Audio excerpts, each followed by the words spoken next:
Apart from offering expertise in a wide range of digestive disease, endoscopic procedures, and colorectal cancer screening, Dr. Wood has a special interest in liver disease, complications of cirrhosis, and chronic viral hepatitis.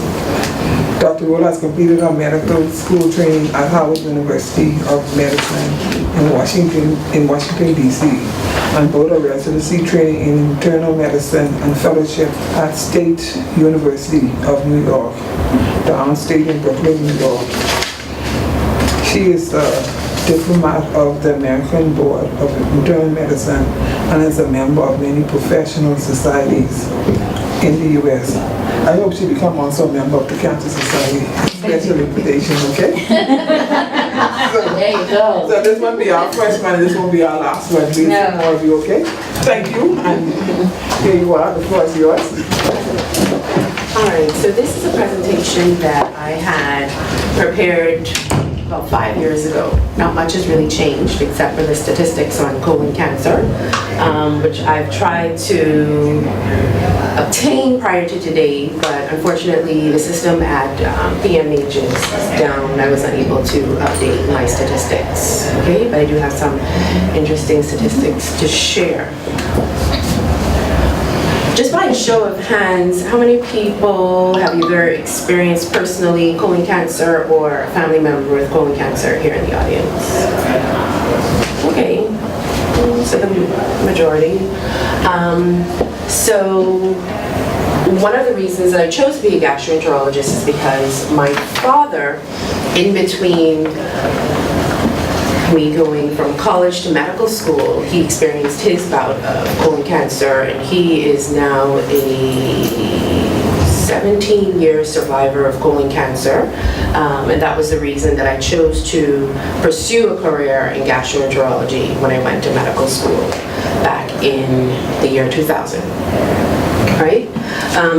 So the questions that we're going to answer today are essentially, how common is colorectal cancer? What is colorectal cancer? What causes it? What are the risk factors? And can it be prevented? And also, which tests can find colorectal cancer early? Anyone have any idea of how common colorectal cancer is? Meaning, of all the cancers, where does it rank? Number 1, number 2, number 3? Because you know there's breast, there's prostate, there's lung, there's skin, there's lymphoma. 3. Top 10. Top 10. So certainly top 10. 3 or 4 or 5. Okay. So just thinking about the US statistics, and I had a number of other slides that are more complicated, but I just felt that I would highlight the salient points. But colorectal cancer in the US is the 3rd most common cancer in men and women. Approximately 145 to 150,000 new cases are diagnosed annually in the US. And it's the 2nd leading cause of cancer deaths, having about 50,000 deaths annually. In the past 20 years, the colon cancer death rate has declined. Any idea why? Protection. Correct. So the Bahamian statistics, PMH does a pretty good job at recording the data on colon cancer. And when I gave this talk back in 2015, I was able to get, or 2013, I was able to get a 10-year span of how many cancers were reported at PMH. Doctors Hospital and the Rand Hospital have separate statistics, which I also obtained, but I just figured, again, I would simplify things. So in a span of 10 years, there were 436 cancers, colorectal cancers found. That's including colon and rectum. Equally affected, men and women are equally affected. So there were equal amount of men and women diagnosed with colon and rectal cancer. The stage of diagnosis was an advanced stage for the majority of them, over 60%, having stage 3 or stage 4. And during that 10-year span, 138 persons died, so just about 25% of patients didn't survive their colon cancer. So this is a slide just showing us what the age breakdown was between 2009 and 2013. The majority of persons were over 50 years old. There were maybe about 4 persons under the age of 40 who were diagnosed with colon cancer. They have a pretty good program there where they can break down what type of cancer each age group had, and what was the location of their cancer, and what was the stage. So it's always available, and I think that's for public knowledge as well. So this was the update that I got between 2013 and 2017. Since then, we don't have our numbers pretty much updated. But you know, the number of new cases that are diagnosed over the years, it fluctuates around a median of about 30-35 persons per year. That's with colon cancer, and then they have a separate registry for rectal cancers. So just over 10 or so, I would say, are diagnosed annually. So what is colon cancer? First, let's talk about what the colon is. So the organ that's highlighted there is the colon. It's also known as the large intestine. It's about 5 feet long. It's a muscular tube. It's responsible for absorbing water and salt from the food that we eat. And it is also responsible for storing waste until it's pretty much socially acceptable to release that waste from the rectum. So the rectum is about 6 inches, well 10 inches in length, right? 10 to 15 actually. And then the part that goes up is the ascending colon, and the part that goes across is the transverse, so descending, transverse, and ascending. So what is colon cancer? It's the growth of abnormal cells. Pretty much these abnormal cells continue to grow, and they divide, and they erode through the wall of the colon. Pretty much here this shows us what the stages of colon cancer are. So the first picture shows that in stage 1, it's pretty much contained within the bowel wall. Stage 2, it goes further into the layers of the bowel wall. Stage 3, it spreads to a nearby lymph node, still pretty much all contained within the colon or just outside of it. And then of course stage 4 is where it spreads to other organs like the liver, lung, pretty much. Any questions so far? So we're not so sure of the cause of most of the cancers that are diagnosed, colon cancers, but it's most likely related to changes in the DNA in our cells, whether those are inherited genes or DNA that is mutated because of our lifestyle and other risk factors that we'll talk about. So risk factors would be age over 50. So 50 is the magic number to where we should start looking for colon cancer in patients, whether or not they have symptoms. The American Cancer Society has changed their guidelines recently. Beforehand, it was that at age 45, African Americans or blacks would start screening for colon cancer at the age of 45, right? And they've changed it where I think across the board they're trying to push for everyone over the age of 45 to start their colon cancer screening. We'll talk more about that. Dietary factors, diet high in animal fat, red meats and processed foods, salami, sausage, hot dogs, increase your risk. And having a low fiber diet, so not really eating enough fruits and vegetables, which we should have about 35 to 45 grams of fiber in our diet every day. And then pretty much lifestyle in terms of, well, we'll talk more about that.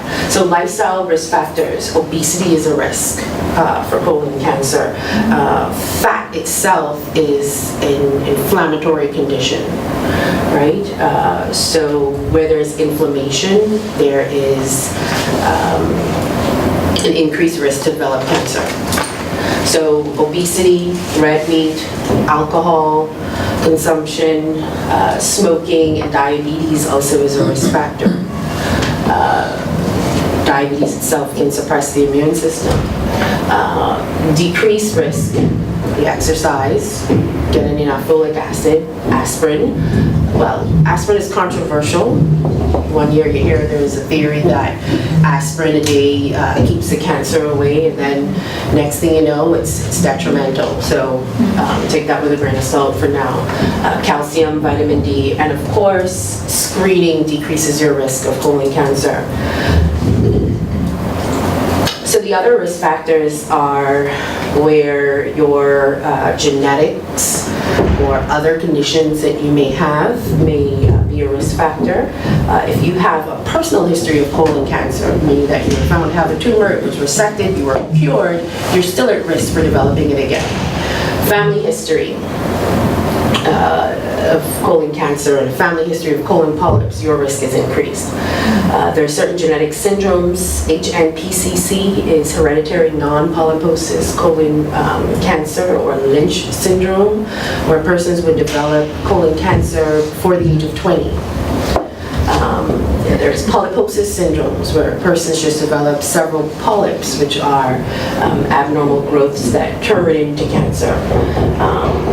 FAP is known as familial adenomatous polyposis syndrome, Gardner syndrome, Turcos, if you've ever heard of them. They're very rare. Once in a while you hear about persons here. I know there is a family or two of persons who have FAP.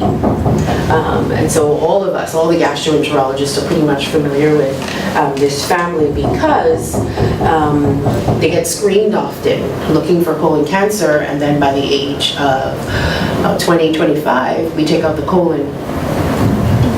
So inflammatory bowel disease like ulcerative colitis or Crohn's disease, if you've ever heard of those conditions, they increase your risk for developing colon cancer. So if you've had Crohn's disease for over 13 or 15 years, you have to get a colonoscopy every year looking for colon cancer. So I spoke about polyps. So the natural history of colorectal cancer is that it starts off as a polyp. The top row is pretty much typical types of polyps that we would find. The first one is what we call a pedunculated polyp. It looks like a mushroom.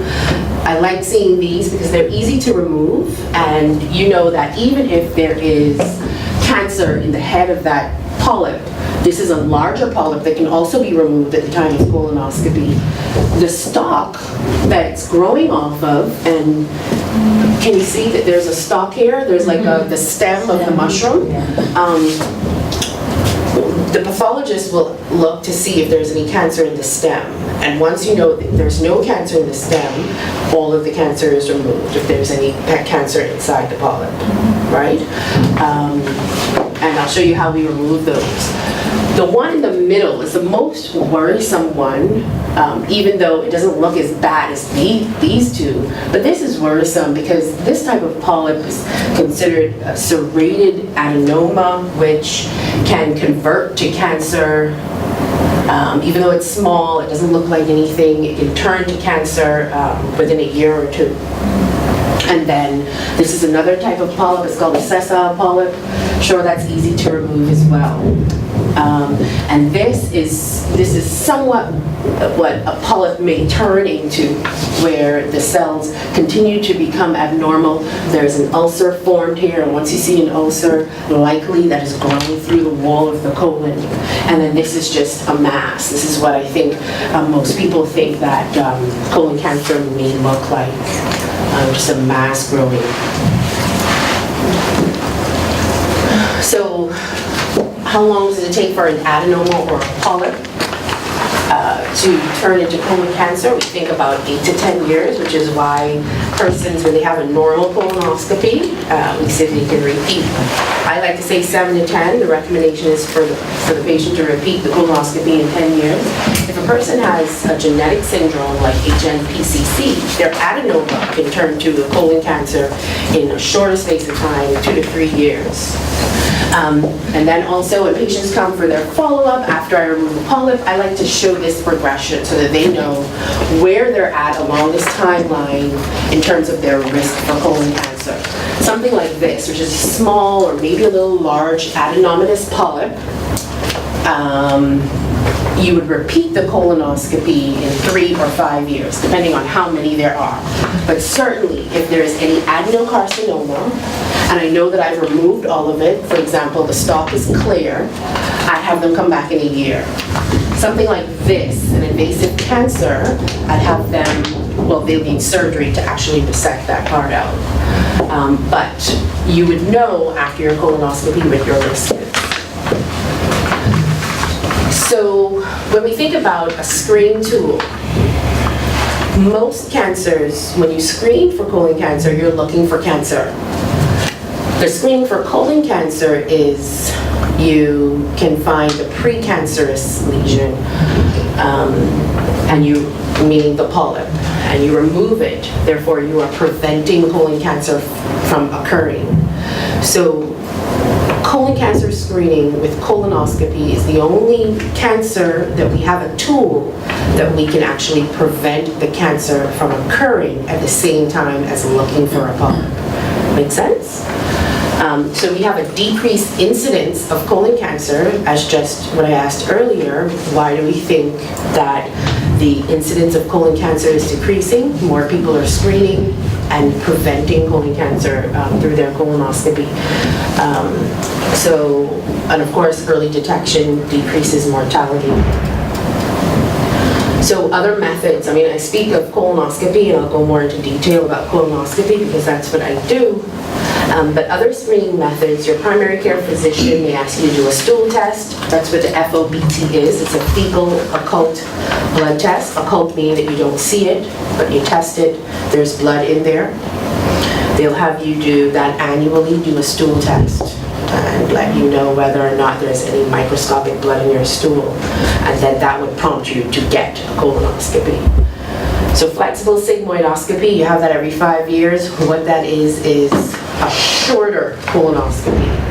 The thought way back in the day was that if you had polyps on the left side, which is the sigmoid, the first part of the colon, or the last part, depending on which way you look at it, if you had polyps on the left side, you should have polyps on the right side. But you don't have to go through a whole colonoscopy. So people who didn't have polyps on their left side didn't get a full colonoscopy, but they started dying. So we don't like to do a flexible sigmoidoscopy every 5 years. No one really does that anymore, nor do we recommend an annual FOBT plus a flex sig. I'm putting it there because it's still in the guidelines as an option. But every 10 years, one should have a colonoscopy. It's the gold standard. And when you think about something that is a gold standard, it means it doesn't get any better than that to look for colon cancer. So when we talk about colonoscopy, this is an example of a colon scope. This would be me. This would be me holding the scope from one end, and those are the controls that I would control the tip of the colon scope that's inside the person. So this black thing going through the large intestine is the colon scope. There's a light that is shined at the tip of the scope that displays an image on a screen, just like this one that you see on the inside. So polypectomy, I spoke about snaring a polyp. So this is an example of a polyp that's snared through the scope. We pass these different tools. These are snares, different shapes. It's passed through, and it's like you're wrapping a lasso around the neck of the polyp, and you burn it, and it comes off. And then you suck it out. And send it to pathology. Another method that we can use is, this is a needle inside the scope. You would lift the polyp by injecting a liquid. You lift it, and then you get all of it. You see how it scoops out everything? This is a live picture of how it would look. So this is inside the colon. Start off with the polyp. It's a little blanched here because they would have injected some medication to stop the bleeding. And then this is what's left behind after it's burned off. Nothing is there. And then this, they're retrieving it. They're pulling it out. So what are the pros of having a colonoscopy? You get to view the entire colon. You can biopsy and remove polyps at the same time. It's done every 10 years, so that's a long time to wait for it to happen. And you can also diagnose other diseases at the same time. So some of the cons, some small polyps can be missed. How do we miss these? We miss them by not having an excellent bowel prep, which could be a nuisance for some patients. Bowel prep entails you being on clear liquids for an entire day. No solid food. No solid food. No pulp in your juice. No coconut in your coconut water. Just liquids. That's broth. That's tea. You can have juice without the pulp. You can have Gatorade. You can have anything that is liquid and perhaps see-through if you dilute it enough, right? So no cream or milk. And then you drink this large volume laxative. Most of us like to use a gallon of this stuff we call Colite, Gavilite, PEG 3350. There's different variations of it. There are other ways to prep, but the best way is to do a large volume laxative and some pills. So that may be a con in and of itself, being on liquids and away from things that you love, like food, for a whole day. But it is worth it. Sedation is another con. Some people just don't like to be sedated. They don't want to have loss of control. And if you're sedated, you may miss a day of work. You can't drive just after a colonoscopy. Someone will have to take you home. So that could be a con. For some people, it's good. They get a day off. They're sedated, they go home, they sleep the rest of the day, so it's a pro. But for those of us that want to be productive in society, missing a day of work is a con. So some other cons would be the risks. So there is risk of some serious complications like perforations, but in general when I consent a patient for a colonoscopy, I say that there is a less than 1% risk of infection, bleeding, and perforation. So less than 1 in 1,000 of these procedures can result in those complications. For the most part, it is a low-risk, non-invasive procedure.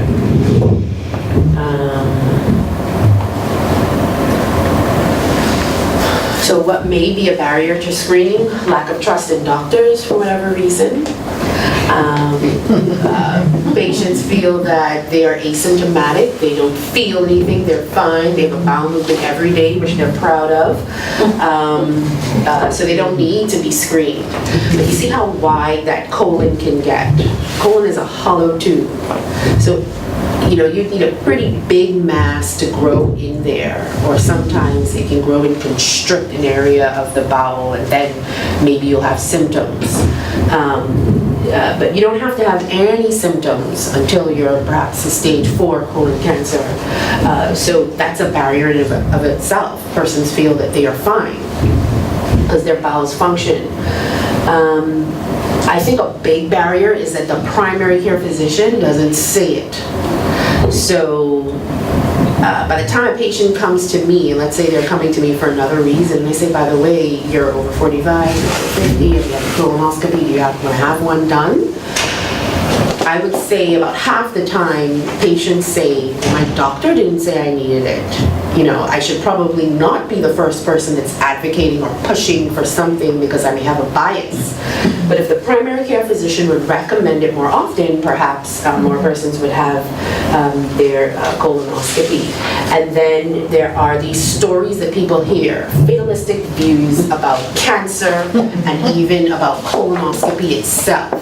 If someone may have had a terrible experience, which may be specific to them or unique to them, they go and tell their story, and it turns persons off from having a colonoscopy, or turns persons off from even knowing if they have something wrong. I think some people just don't want to know because they'll just die with it, which doesn't have to be the case. So the other screening test is a virtual colonoscopy or CT colonography, which is recommended to have every 5 years. And what it is pretty much a CAT scan that recreates the images of the colon. So it's kind of like maybe a video game per se, and they're just traveling through the colon without you, without someone physically being in there. The prep is still the same. You still have to clean out. The con for that is that you're awake, and so you're feeling a tube in your rectum with air being blown into it, so it may be uncomfortable. But it's equally as good to have a virtual colonoscopy as the routine colonoscopy, which is what I would do, except for very small polyps may be missed.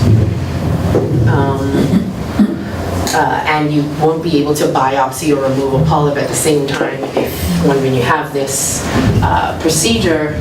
You'd still end up needing a colonoscopy. And then there's stool DNA tests that are on the market. We still don't know yet how often it should be done.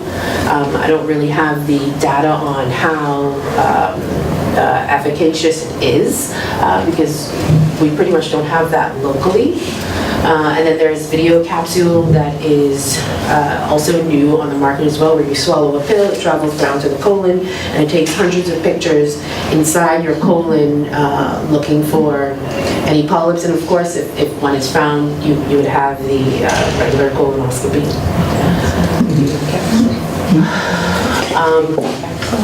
So what are the guidelines? Average risk persons. Average risk are those who don't have any risk. They're just unlucky, perhaps. We start at 50. Now the American Cancer Society guidelines have changed, as I stated, 45. African Americans were always at 45. If you have a single first-degree relative with colon cancer or an advanced adenoma, so a parent, pretty much, a parent or, I guess, a child that has colon cancer, you would screen yourself for colon cancer. If that cancer... Would you consider siblings in that? Yes. Parent, sibling, not really a child, but yes, a parent or sibling. But it also depends on when that was diagnosed. So if you have a parent or a sibling under the age of 60 that was diagnosed with colon cancer or an advanced adenoma, or two first-degree relatives, every 5 years, starting at the age of 40, you should have your colonoscopy, or 10 years younger than when they were diagnosed, right? So if someone was diagnosed at 50, you would start at 40. If someone was diagnosed at 45, you would start at 35 for a first-degree relative. Under 60. I think that's supposed to be 2 second-degree relatives, though. And of course, if your relative was diagnosed over the age of 60, you're considered average risk, so you would start at 45 or 50. And that's it.